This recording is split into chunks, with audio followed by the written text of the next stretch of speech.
civilian casualties, making it very difficult to comply with the requirements under international law to minimise civilian casualties. Let me state quite clearly up front that we would support an early investigation into all incidents that may have resulted in civilian casualties, particularly the reported shelling of hospitals, so as to determine whether war crimes have been committed. The UN's estimate, if it is accurate, of over 6,500 civilian deaths since January is truly shocking and appalling. It's quite clear that the Sri Lankan government is impervious to anything the rest of the world says. They've turned their back on the rest of the world. Isn't it about time the rest of the world turned their back on the Sri Lankan government, isolated them and held them to account for the appalling things that are going on? As I will come on to say, democratic states are held to a higher standard of responsibility than other organisations, and I do think the Sri Lankan government, as we have been repeatedly urging, needs to respond on that issue. I am conscious of time. I will give way and then make some progress. The Minister making absolutely clear that the British government supports investigation of any allegations of war crimes. Has the British government made it absolutely clear to the Sri Lankan government that that is our message and that's what we will pursue? Emphatically, yes, Madam Deputy Speaker. Before I say anything further about the conflict, I also want to touch on the Tamil demonstrations that have been taking place outside this House and elsewhere. It can, frankly, come as no surprise that the Tamil community here has been galvanised by events in Sri Lanka to march through the streets of London and to stage protests on our doorstep in Parliament Square and outside a number of diplomatic missions. And I want to pay tribute to the vast majority of Tamils in this country who make valued contributions to British society and to assure them that we do fully recognise their legitimate concerns. The right to demonstrate is fundamental to the workings of our democratic society, but obviously that must remain within the confines of the law. I'm pleased to hear the Minister say that, but would he be aware that the reputation of the government and the British state is actually harmed in the eyes of the Tamils by pointless attempts to use the terrorist legislation against individuals like Murali and Vithi Tharan, who are just found innocent of any wrongdoing in terms of consorting with Tamil Tigers? And can he please pass on to those people who make those strange judgments about who to arrest and attempt to prosecute, that it doesn't help to put innocent men in the dock and wreck their lives for a year, only to find that they were innocent, as anybody who knew them already knew? The honourable gentleman will know that there is, and I've stated that, a right to peaceful protest. He will also know that there is operational independence in terms of the decisions that are taken in such circumstances, and I believe that is the right approach.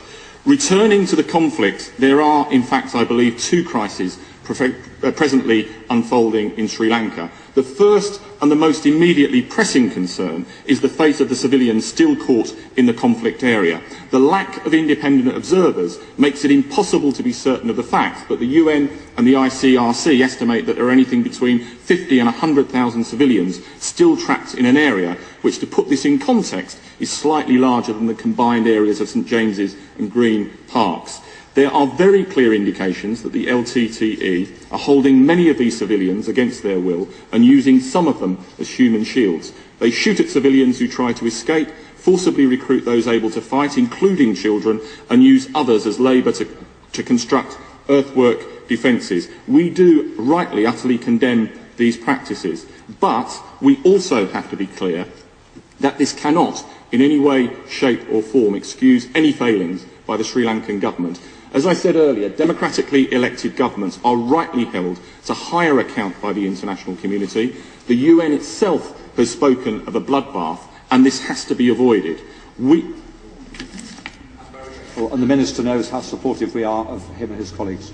Given there has not been able to be the international presence that everybody has wanted, would the government be willing to make representations to ask the Americans, who I understand have taken satellite photographs which show as much evidence as there is of activity, to make those formally public, available to the international community in order to seek to influence both sides, because they know what they are doing is being seen and there are records of it? Can I say to the honourable gentleman, who I know has taken a long interest in this issue, that our view comprehensively is that there is still not enough information to make an accurate assessment. However, I've listened to the point he's made. I will look at that with my colleagues and see if that is a possible way forward. Now, Madam Deputy Speaker, we have consistently maintained that both sides have to abide by their obligations under international humanitarian law and do everything possible to avoid putting civilians at unnecessary risk. As the Foreign Secretary made clear in New York on Monday, our message is simple. The killing has to stop. The government calls on the Sri Lankan government to stop their military campaign and to allow the United Nations or the ICRC to facilitate a move away from danger to safety by those civilians who wish to leave. And we call on the LTTE to let civilians, those same Tamils it claims to represent, to leave the conflict area. I'm very conscious of the time that is available, and there are many members who want to speak. I'll give way one more time and then make some progress. Thank you very much, Minister. Deputy Speaker.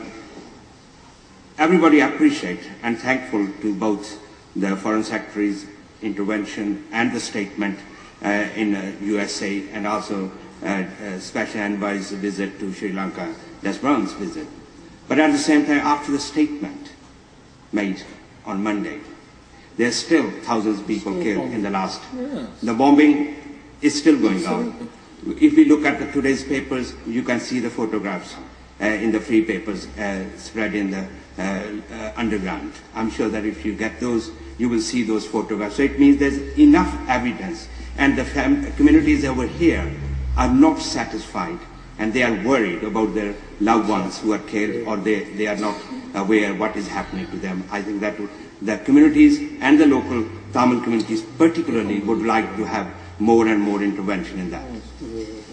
Say to my honourable friend, I emphatically understand the frustration of people who want to see this conflict brought to a conclusion.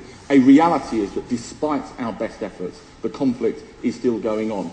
I say that to describe the scale of the challenge that we face, but in no way does that mean that we will stop in our unstinting efforts to try and bring the conflict to a conclusion. Madam Deputy Speaker, the civilians I've been referring to are in constant fear for their lives. They also desperately need food, drinking water and medicines. The regular operation of the ICR ship that makes deliveries and evacuates the wounded depends fundamentally on security, and that is another reason why the government of Sri Lanka must uphold its commitment to stop using heavy weapons. The second crisis revolves around the conditions for civilians who manage to escape the fighting. We welcome the fact that over 190,000 civilians have been able to do so and are now registered in the IDP camps, including over 120,000 during the past 4 weeks. But the ability of the relevant agencies depends upon the full cooperation of the Sri Lankan government, and bluntly, that has not been forthcoming.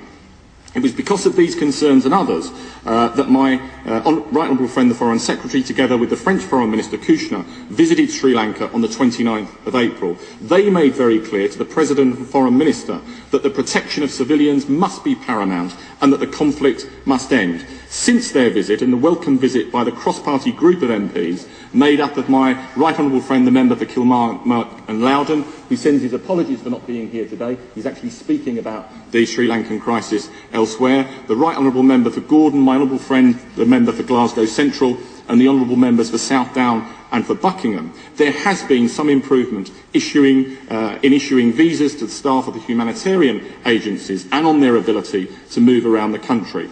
But more still needs to be done. We will continue to press for improved access by the humanitarian agencies to the IDPs and for adequate supplies of food, water and medicines to reach those who are in need. We are also calling on the government to ensure that the screening of IDPs is carried out in a fully transparent way that respects human rights and the dignity of those involved. The Sri Lankan government also needs to give free access to the international media. Let me be clear, what is needed is greater access and transparency, not less. And as I have said in this place before, honourable members in this House across parties have been criticised and attacked by the Sri Lankan High Commission for speaking out and expressing their legitimate concerns about the actions of the Sri Lankan government. Such criticism of MPs doing their job legitimately on behalf of their constituents is wrong and unacceptable. As honourable members will know, this government has been in the lead in mobilising international pressure to bring about an improvement on the ground. The Prime Minister was the first world leader to call for a ceasefire